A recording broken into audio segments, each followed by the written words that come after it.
Number two, frankly, I don't know why the president felt the need to tweet on this subject at all.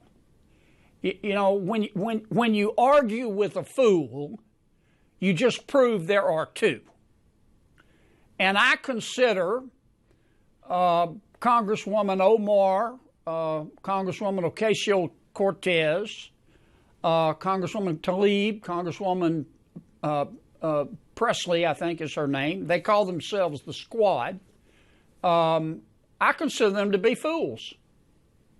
They hate America. They think America was wicked in its origins, and it's even more wicked today.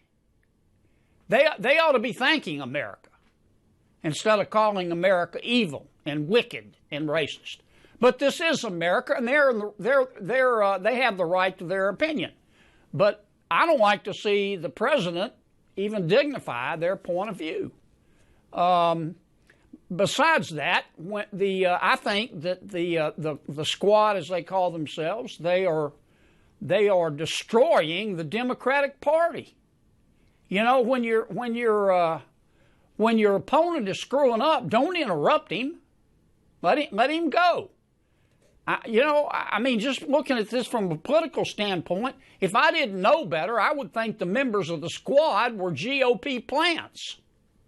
I mean, they think that illegal immigration, socialism, higher taxes, abortion are all moral goods. They think America, Israel, free enterprise are moral bads. That's not what most Americans believe.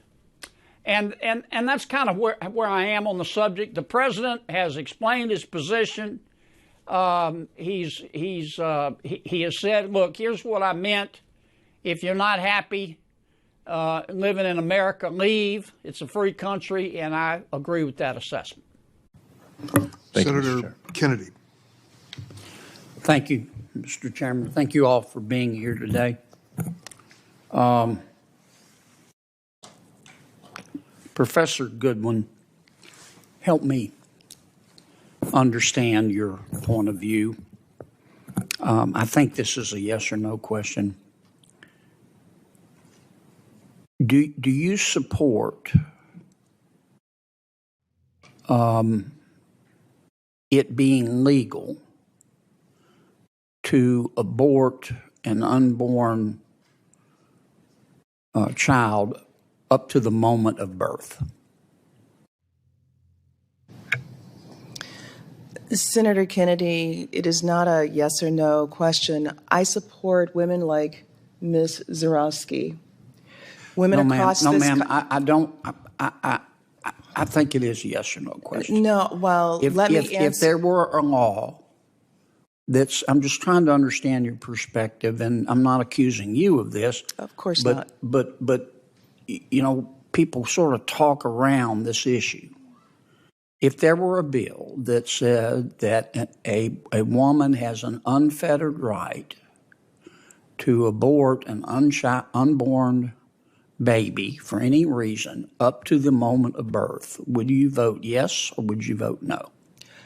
Senator Kennedy, I refuse to be shackled by your question. What I have answered is that there are conditions that occur you don't know during whether pregnancy. You would vote yes or no? There are conditions during pregnancy that mean after 10 weeks, no, 14 weeks, I said 20 weeks, discretion. 24 weeks, you conditions would such as support, Ms. Zarowski. You're here advocating. I would support her life. I would support her personhood. But you're advocating a law. I support her personhood. You're advocating a law that says that an unborn baby can be aborted up to the moment of birth for any reason, are you not? Let me clarify what the 14th Amendment says in the first sentence, that citizens of this United States are individuals that are born. That is what our Constitution says. But why won't you answer my question, Professor? I'm not trying to argue. I just want to understand what your position is, and I think you're afraid to say that you do support that. If you do support it, I think you... just for the purpose of an intellectual discussion, you ought to just say so. For purposes of an intellectual discussion, I'm happy to have that with you. But Well, that's then, not the tone of... could you answer my question? Do you support, please? I mean, you teach. Okay, I'm sure you've had students ask this question. Do you support making it legal to abort an unborn baby for any reason, up to the moment before birth? Senator, let's have that intellectual discussion that you want. We could start if you'd answer my question. I can't go to my next question until you answer that question. I want you to be able to go to your second and your third questions. I do. But as I have explained, there are many different conditions. No, I said unfettered discretion. No conditions. I'm making it easy for you. Well, I've already shared with you, Senator, that I support women's I don't want to use all my time. You're not going to answer it, and that is your right. But I would respect you more if you just say, "Here's my answer." I'm sorry that you don't respect me very much. I do respect you, but I said I'd respect you more if you just answer my question. Doctor, tell me how to say your last name. Rubenhorst. Ms. Dr. Rubenhorst, do you support a law that would allow, for any reason, unfettered discretion, the abortion of an unborn child up until the moment of birth? No. You don't. Dr. Verma? Senator Kennedy, so I'm the one doctor in this room that does provide abortion care, and I can tell you that does not reflect the reality of abortion care. I understand. I'm just asking the question. It simply doesn't But do you support it? There are bills before Congress that will allow that to happen. You don't support it, or are you going to not answer my question? As the doctor in this room who does provide abortion care, that is not how abortion care in this country works. It's a hypothetical that does a disservice to our But if a patient came to you and said, I'm going to probably have a baby this week and I've changed my mind, and I would like you, doctor, to abort the child, would you do it? That is not how abortion care in this country works. But if a patient did, would you do it? My job as a doctor is to look at each individual situation. I'm sorry, I don't mean to be rude, but I can tell neither you nor the professor will answer my question. I think you both have an opinion, and I don't understand why you won't share it. We're going to solve this problem. I've provided care for a few years, and I've never seen that situation. How about you, Doc? Would you? I do not support unfettered abortion, and I would like to point out that if a woman did have a life-threatening condition in pregnancy past approximately 22 weeks, that baby can be delivered alive by induction or C-section, and we can try to save that baby. The intent of abortion is a dead baby, and that is not necessary in that situation. I want you to all understand where I'm coming from. This is a tough issue. And it's a tough issue because there's some tough questions we've got to answer. And when you won't answer the questions, when you're invited by my Democratic friends, the majority, and you won't answer the most fundamental question, we've got a bill in front of us that will basically say a woman has the unfettered right to abort at any time for any reason up to the moment of birth. And that's a gut check issue. And I would expect you as experts to answer that truthfully, how you do it. Thank you for your indulgence, Mr. Chairman. Senator Ossoff.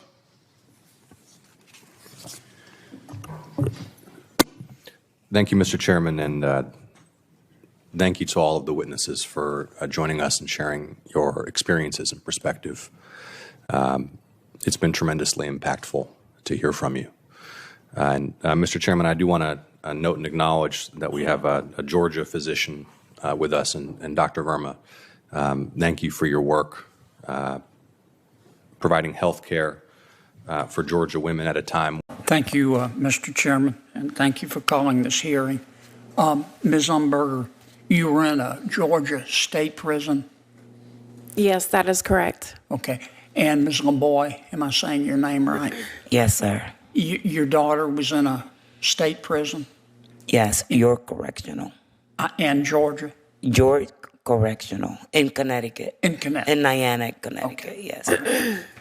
Well, I want to thank both of you for coming. It's, your testimony was instructive, but that sounds kind of sterile when you put it that way. It was It was also moving. I know these 4 colleagues well. Hope we'll have another hearing on this subject. I would like to sit down with them and others and try to figure out how to address this problem. Yeah. I've had this discussion with Senator Booker before. I think we need to address the issue of solitary confinement in our prisons. We need to involve law enforcement. I'm hoping in another hearing we'll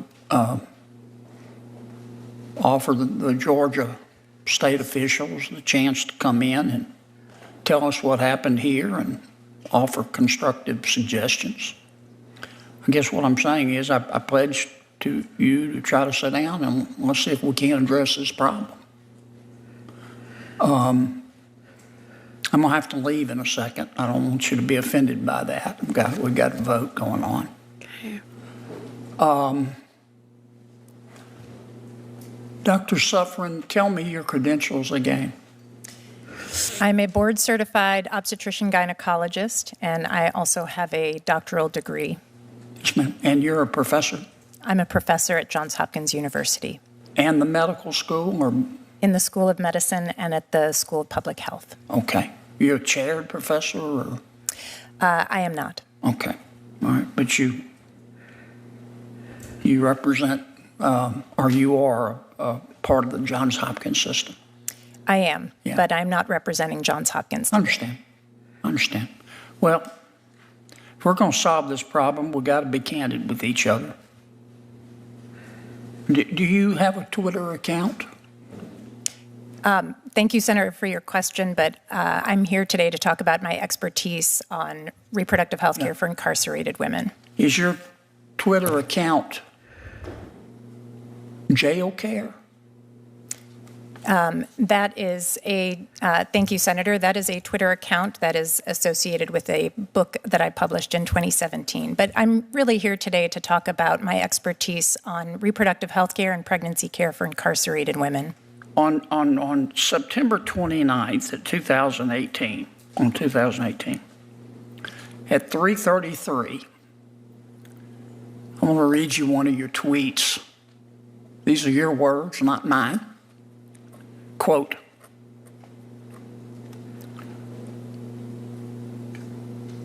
Piper reminding us that gathering to discuss ending incarceration of women girls. Piper reminding us that gathering to discuss ending incarceration of women and girls is anecdote to white supremacist Kavanaugh shit show. Professor, did I read that correctly? Thank you for reciting that. I'm really here today to talk about research and improving conditions for incarcerated pregnant women. Were you speaking for Johns Hopkins when you sent this out? I was not speaking for Johns Hopkins. Well, I'd like to solve this problem, Professor. But we're not going to solve it with that kind of attitude. Thank you, ladies, for being here. I appreciate the courage that it took to come forward today. Yes, sir. Thank you.